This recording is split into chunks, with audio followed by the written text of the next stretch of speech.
countries.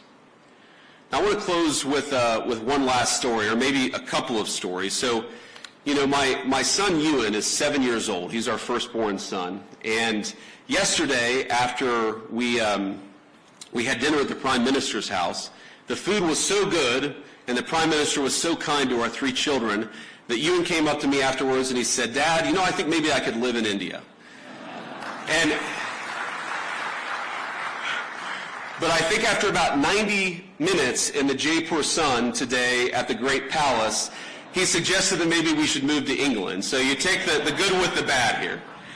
But I want to talk about Prime Minister Modi because I think he's a special person. I first met Prime Minister Modi at the AI Action Summit in February, and we had a lot of important discussions on AI and other policies to prepare for. The Prime Minister also managed to figure out that my son Vivek was actually turning 5 years old on the trip. This was in Paris just a couple of months ago. So think about this. Amid a huge international policy conference, he took the time to stop by where I was staying, wish our second son, Vivek, a happy birthday, and even bring him a gift. Ush and I were both genuinely touched by his graciousness, and we've been even more impressed by his warmth since we arrived in India. Now, it's interesting.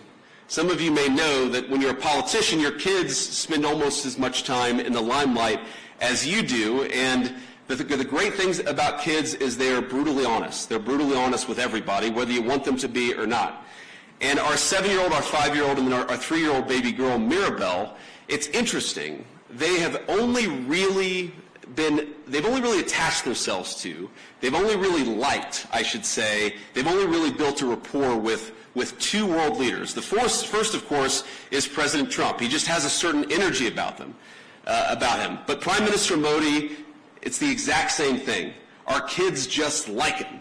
And I think that because kids are such good, strong of characters, I just like Prime Minister Modi too, and I think it's a great foundation for the future of our relationship.